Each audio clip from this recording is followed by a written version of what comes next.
पद्म पुराण में लिखा है और विष्णु पुराण में, एकादशी के दिन द्वादशी भी पड़ जाए, एकादशी के दिन त्रयोदशी भी पड़ जाए, मतलब एकादशी, द्वादशी और त्रयोदशी तीनों तिथियां एक साथ पड़ जाए, और उस दिन एकादशी का व्रत जो रख लेता है उसको हजारों एकादशी का पुण्य फल प्राप्त हो जाता है। फिर वो जिंदगी में एकादशी करे चाहे ना करे। और फिर ध्यान देना, कोई मर रहा है, कोई तड़प रहा है, और आपने तो अपने जीवन में एक ही एकादशी करी और वो कौन सी त्रिविधि, और मान लो कोई मर रहा है तो आप उसमें से अपनी एकादशी में से आप 5 एकादशी दे सकते, भले आपने एक करी है, क्योंकि आपने हजारों कर ली एक साथ, उसका पुण्य आप किसी को प्रदान कर सकते, आप किसी को दे सकते। नहीं तो हमारे यहाँ तो शिव महापुराण, विष्णु पुराण कहती है, श्रीमद वल्लभाचार्य जी वर्णन करते हैं, मेरे वल्लभ कहते हैं कि वल्लभ कुल की एकादशी करो, भले बकरी जैसे चरो, पर एकादशी करो। हमारे यहाँ तो शास्त्र कहता है एकादशी का व्रत भी करो तो मुंह उतार के मत करो रे। कोई फूल अगर मुरझा जाता है तो भगवान को नहीं दिया जाता, कोई फल बेकार हो जाता है भगवान को नहीं दिया जाता। तुम्हारे व्रत वाले दिन तुम्हारा मुंह उतरा रहेगा तो भगवान जितना एकादशी के दिन भगवान का ओम नमो भगवते वासुदेवाय का जाप करें, या अपने गुरु मंत्र का स्मरण करें, जाए जो मंत्र आपके हृदय में समाहित हो, श्री शिवाय नमस्तुभ्यम, ओम नमः शिवाय, राम कृष्ण शिव, जो मन पड़े उसका भजन करें, पर दिल से करें। जितनी देर करते बने उतना देर करो। माला पकड़ने की भी जरूरत नहीं कि माला पकड़ के बैठो, तो घटकी जिब्या से जप लो नहीं जी वही उत्तम ही पूरा हो जाए, वही बहुत है। एकादशी का उद्यापन बड़े महीने में माघ शुक्ल एकादशी के दिन, माघ का महीना हो, शुक्ल पक्ष की, जम के बोलिए, एकादशी हो, प्रयास करना कि आप उद्यापन करें, भले 5, 10, 11, 12 जितनी एकादशी हो जाए, 26 हो जाए तो ज़्यादा अच्छी है, नहीं तो आप करें तो माघ महीने की शुक्ल पक्ष की एकादशी के दिन आप उद्यापन करें, प्रयास रखें, प्रयास रखें। बड़े महीने के अंतर्गत जो उद्यापन, हाँ चतुर्मास के अंतर्गत उद्यापन नहीं होता एकादशी का, बहुत ध्यान दीजिए। हमारा ये जो जिनको थायराइड की प्रॉब्लम हो जाती है ना, थायराइड की बीमारी हो जाती है, उसको भी कुछ नहीं करना चाहिए। जहां पर शंकर भगवान की छोटी लड़की अशोक सुंदरी, आपको भी स्थान बताया था कथा के शुरू में, अशोक सुंदरी की जगह पर शहद से ओम अंकित कर दीजिए। कैसे करना है? मात्र शहद से ओम अंकित कर कर भगवान शंकर के ऊपर जल चढ़ा दीजिए, नीचे पात्र लगा लीजिए, उसी पात्र में शहद और उस जल को, अभिषेक का जो पानी है, जल है, उसको झेल लीजिए। उस पात्र को लेकर केवल द्वादशी तिथि के दिन दोपहर में 12 बजे उस पानी को पीना चालू कर दीजिए। 2-3 द्वादशी तिथि करिए, थायराइड की बीमारी में आराम लग जाएगा, बिल्कुल कहीं जाने की जरूरत नहीं। अशोक सुंदरी की जगह पर शहद का ओम अंकित कर देने पर भगवान शिव का स्मरण करना। गंगा के जल में एकादशी के दिन 7 बेलपत्री डालकर, जो नंदीश्वर भगवान अर्थात जो शंकर जी के शिवलिंग के सामने नंदी होता है, उस नंदी के चरण पर गंगा का जल चढ़ाकर बेलपत्री शिव पर समर्पित कर देता है, उसके घर में रुपया रुकना चालू हो जाता है, फिर वो गलत जगह पर नहीं जाता, गलत स्थान पर वो धन जाएगा। प्राणों की सैया पर पड़े हुए भीष्म पितामह ने पूछा था भगवान कृष्ण से, कन्हैया मैंने जितना पुण्य करा शायद दुनिया में किसी ने करा होगा, मैंने जितना दान करा वो दुनिया में शायद किसी ने करा हो, जितनी मैंने एकादशी का व्रत करा वो एकादशी भी दुनिया के किसी व्यक्ति ने नहीं करी हो, और जितनी मैंने गौ माता की सेवा करी उतनी गौ माता की सेवा भी दुनिया में किसी ने नहीं करी हो। भीष्म पितामह की 26 गौशाला थी, 26 गौशाला, और जितनी 26 एकादशी होती है उस एकादशी के नाम पर भीष्म पितामह की एकादशी की गौशाला थी।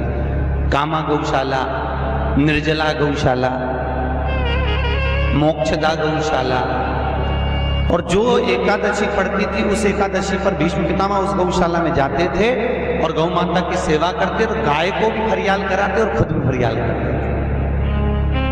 तो मेरे बराबर कोई ने गौ सेवा करी, ये भी किसी ने नहीं करी। और एक बात आज तक समझ में नहीं आई रे कन्हैया, कि मुझे ये समझ में नहीं आता कि मैंने पाप कौन सा करा था जो मुझे बाणों की सैया पर पटका गया। भगवान कृष्ण ने कहा, पितामह जी आपको तो ज्ञान के चक्षु दिए गए हैं, आप ध्यान लगा कर देखिए कि आपने पाप कौन सा करा। मैंने तो पुण्य ही पुण्य करा। भगवान ने कहा, अपने 48 जन्म पहले जाइए।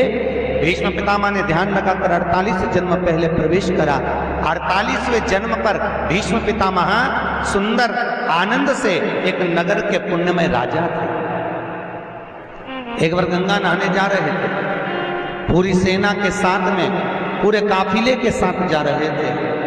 वन में से निकलते समय एक बड़ा सा सर्प बीच में पड़ा था, तो दूतों ने आकर कहा, महाराज आगे सर्प पड़ा है। पितामह ने कहा, एक काम करो, वो राजा के रूप में पितामह बोले, उस सर्प को उठाकर एक कोने में डाल दीजिए और अपना रास्ता सुलभ करिए।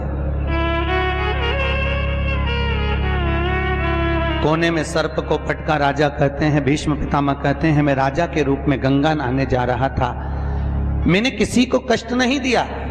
भगवान कृष्ण ने कहा, अब यहां तक की कथा तो आपने कह दी, अब आगे की कथा मुझसे सुन लो। तुम्हारे दूतों ने सर्प को उठाकर बमूल के कांटे की झाड़ियों में पटक दिया और वो कांटे सर्प को चुभ गए। सर्प उसमें तड़प तड़प कर मर गया।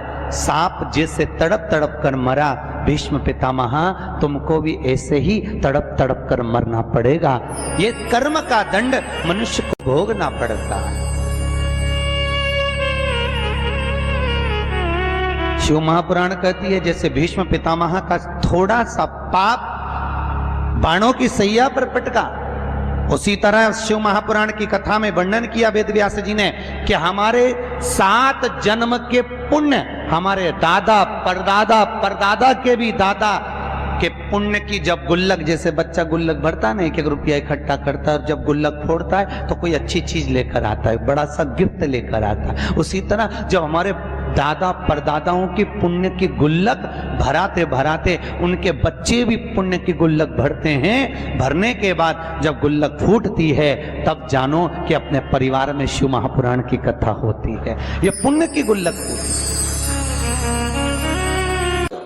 भीष्म पितामह ने जितनी एकादशी करी, शायद दुनिया में किसी ने इतनी एकादशी नहीं करी। तो भीष्म पितामह ने जो एकादशी करी, उसका पुण्य भीष्म पितामह को देना। क्या करना पड़ेगा?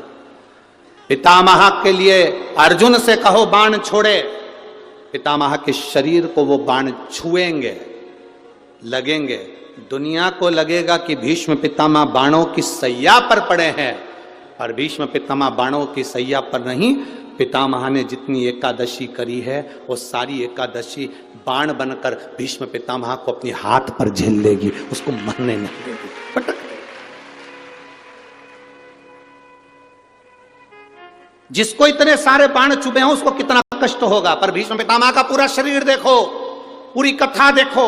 भीष्म पितामह की महाभारत को उठाकर एक एक पर्व को पढ़कर देखना, उसमें भीष्म पितामह बड़े आनंद से बाणों की सैया पर पड़े। द्वारकाधीश पूछ रहे हैं, मरते क्यों नहीं हो? दर्द नहीं हो रहा? कष्ट नहीं हो रहा? भीष्म पितामह कह रहे हैं, मुझे तो लगता ही नहीं कि मैं बाणों की सैया पर हूं, मुझे तो लगता है जैसे मैं मेरी मां की गोद में सोया हुआ हूं। एकादशी ने भीष्म पितामह को झेल कर रखा था। एकादशी शिव कथा कह रही है। कोई चिढ़ रहा है, चिढ़ने दो। कोई अपशब्द कह रहा है, कहने दो। कोई आड़ा टेढ़ा कह रहा है, कहने दो। कोई कुछ भी बोले, तुम्हें मतलब कि जो शुक्ल पक्षी की एकादशी के दिन शास्त्र कहता है, घर के बुजुर्गों को, घर के बड़ों को, जेठ जेठानी हो, सास ससुर हो, घर में जो तुम्हारी उम्र से बड़ा हो, उसको एकादशी के दिन फूल या पीली चने की दाल या पीला वस्त्र, कुछ भी पीली सामग्री आज घर के बड़ों को देना चाहिए। क्यों देना चाहिए? तो शिव महापुराण की कथा कहती है कि जो शुक्ल पक्षी की एकादशी के दिन पीली वस्तु का दान दे देता है, घर के किसी ब्राह्मण को देने नहीं जाना, किसी मंदिर में देने नहीं जाना, आपके ही घर में, आपके ही घर के बड़ों को कोई भी पीली चीज का दान कर सकते।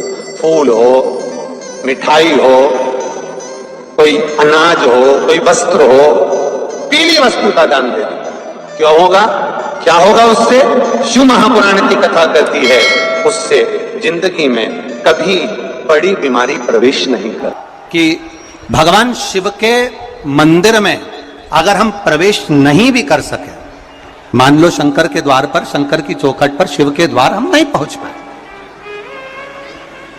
तो शिव महापुराण की कथा कहती है जो जल देवाधिदेव महादेव को समर्पित कर कर आ रहा है, जो भगवान शंकर को मात्र जल समर्पित कर कर आ रहा है या समर्पित करने जा रहा है, मात्र उस शिव भक्त का मस्तक पर त्रिपुंड लगाने वाला, तिलक लगाने वाला, गले में रुद्राक्ष धारण करने वाला या शिव जी पर एक लोटा जल चढ़ाने वाले का मात्र हम दर्शन भी कर लेते हैं तो हमारे कोटि कोटि पाप समाप्त हो जाते हैं। मात्र शिव का दर्शन कर लेते हैं। वैष्णव और स्मार्त में अंतर है। आप लोग कभी कैलेंडर देखे हैं आप लोगों ने? जम के बोलो जरा। कैलेंडर आपके घर में होगा तो उसमें 2 एकादशी पड़ती है। बोलो सही है कि गलत है? एक में लिखा रहता है वैष्णव की एकादशी और दूसरी